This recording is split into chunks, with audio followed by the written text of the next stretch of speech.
السلام علیکم، آپ دیکھ رہے ہیں اسٹوری ود رابی۔ میری آج کی کہانی کا ٹاپک ہے اچھا لڑکا۔ احسن ایک بہت ہی پیارا لڑکا تھا۔ وہ بڑوں کا کہنا مانتا اور ان کا ادب کرتا اور اپنے چھوٹے بھائی بہنوں سے بہت محبت کرتا تھا۔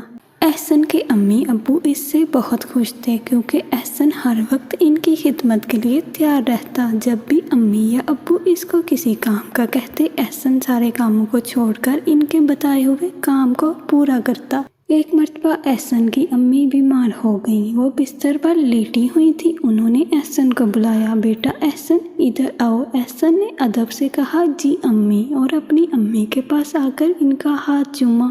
امی نے کہا، بیٹا گھر میں دودھ ختم ہو گیا ہے اور مجھے دودھ پینا ہے، تم ذرا جلدی سے دودھ لے آؤ۔ احسن نے امی سے پیسے لیے اور گھر سے نکلتے وقت کی دعا پڑھی اور جلدی سے دودھ کی دکان پر پہنچا۔ وہاں سے دودھ خریدا اور گھر واپس آیا۔ گھر آ کر احسن نے دودھ گرم کیا اور ایک گلاس میں بھر کر امی کو دودھ دینے کے لیے امی کے پاس آیا۔ جیسے ہی وہ امی کے پاس پہنچا، اس نے دیکھا کہ امی تو سو چکی ہیں۔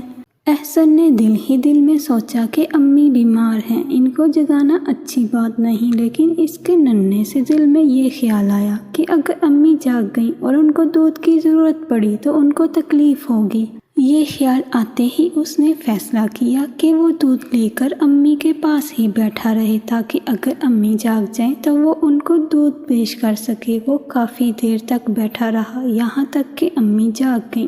امی نے احسن کو اپنے پاس بیٹھے دیکھا تو کہا، بیٹا تم یہاں کیا کر رہے ہو؟ احسن نے کہا، پیاری امی جان، آپ نے مجھے دودھ لینے بھیجا تھا، میں دودھ لے کر آیا تو آپ سو چکی تھی، میں نے آپ کو جگانا مناسب نہیں سمجھا اور بغیر آپ کو دودھ پلائے یہاں سے جانا بھی مجھے اچھا نہ لگا، اس لیے میں یہی بیٹھا رہا تاکہ جب آپ جاگ جائیں تو آپ کو یہ دودھ سے بھرا ہوا گلاس دے سکوں۔ احسن کی امی احسن کی اس بات کو سن کر بے حد خوش ہوئی اور احسن کو بہت زیادہ دعائیں دیں اور دودھ کی دعا پڑھ کر دودھ پی لیا۔ دوستو، ہم بھی اس بات کی کوشش کریں کہ امی ابو کی بات مانیں اور ان کے کاموں میں ان کی مدد کریں تاکہ ہمارے امی ابو بھی خوش ہو کر ہمیں دعائیں دیں۔